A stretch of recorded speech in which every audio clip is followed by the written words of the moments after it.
It is still summer in Norway, and even though we live in a small town and there's some small towns around us, it's always something happening during the weekend.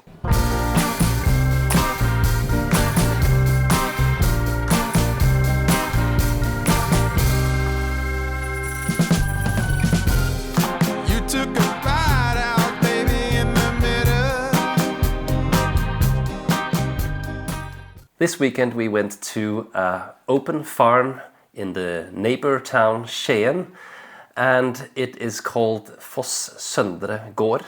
And that was a very nice small farm with a lot of different animals. And before we get further, we just really wonder if you have the same in your country, that you have some open farms that you can visit during the year. In Porsgrunn and Skien, where we live, it's maybe in the spring and autumn you have a couple open farms, and then you can visit them with your kids, and it's a lot of fun.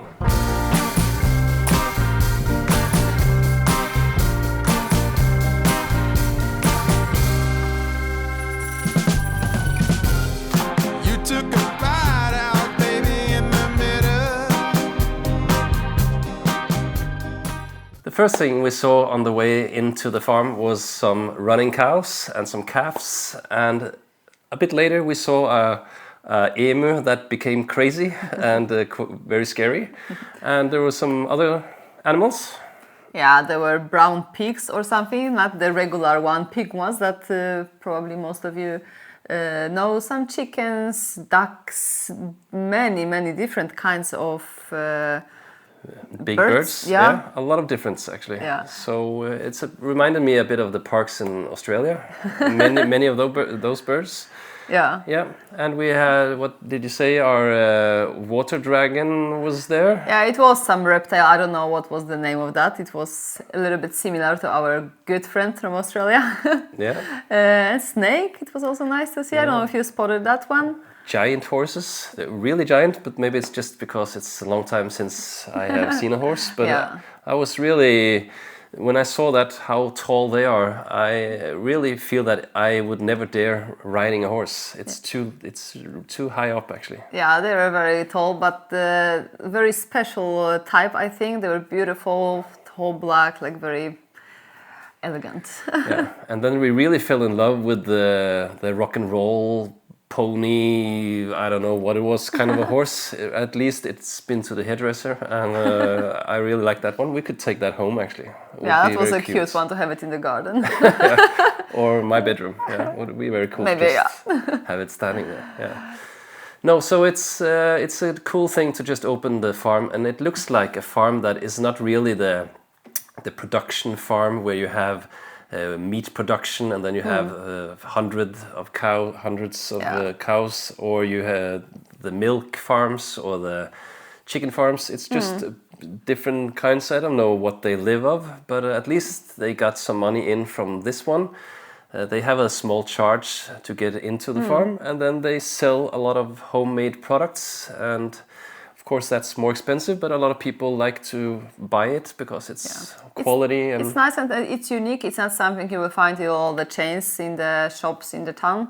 So I think it's interesting, and also nice that for people who wants to buy some maybe better quality meat or eggs or honey, and you know where it's coming from, you know that it's not a mass production. This is very nice. Yeah, and I also said that to you that it's a bit different walking on the market where there's a lot of things that they are selling than if you compare to Australia and Asia, because I was just running around looking for a shop with air conditioning, and I always said to Magda, whatever, I'm in here. Of course, the weather conditions are a little bit better. It's better to have 20 degrees and a little bit wind than 35, no wind and full sun. Yeah, so it was a bit more cozy just standing there now, so that was nice. What they do nice is it's very focused, of course, on kids, because as an adult you don't go there by yourself just to enjoy the day. So there are some free activities for kids, some trampolines, and we were looking for a gold in a sand, and our daughter could exchange it to get some treat instead. Yeah.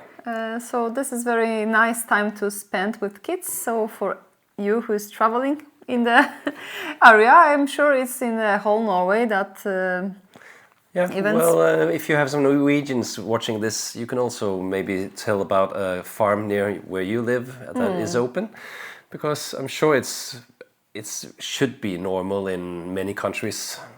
Yeah. It's a good income, extra income for a farm to just have it open and show what you have. So it was nice, and well, you also recommended having a kid. So if you think it's boring, you can get a kid, and you have a lot to do during the day. And in the weekend, you can then see things that you would not see if you didn't have a kid, because we would for sure not go there without a kid. Yeah, I don't think so. So it was a good day and okay weather. So it's still summer in Norway, and I'm guessing it's the last week next week. We are now in the end of August, so it's kind of a late summer here now, and it's up to 22 degrees Celsius during the day, and now it's kind of like 8 degrees in the morning. Yeah. So it's very now chilly. it's not. I have shorts on, but now I have a sweater in the beginning of the day. So that's that. Next video we have not planned also, but it will soon be from Skien, where Ibsen was living. That would be a good video, I think. It's a bigger town than Porsgrunn, where we live. And we will also just explain that it is now almost like it's kind of a weekly video. In Australia it was, and maybe Asia, it was every 3 days or something. But now we have full-time job, both of us, and we have a child that was starting in school. So it's not really possible to not just make videos, but we also need to make videos where we show something. And we will for sure make some videos from making food or whatever later. Some people wanted that, but we need time for it. We need to organize ourselves. Yeah, really, it's to enough start just that. surviving these weeks. Yeah. I haven't worked since December, so it's a big of a change. difference, big change for me to just get up in the morning and full on the whole day. Yeah. So we hope you like this video, and we really want more comments about things, whatever actually. But questions, do you wish to see something? Do you have comments, fact-checking us? In Australia they were really good at fact-checking us if we said something wrong. So that's something the Norwegians can do. Yeah, please correct us. And we really want to know if there's more nationalities. Now it looks like it's the Norwegians watching videos about Norway, where we actually make the videos more to show the world how Norway is. But maybe it will happen later. Let's hope it's spread.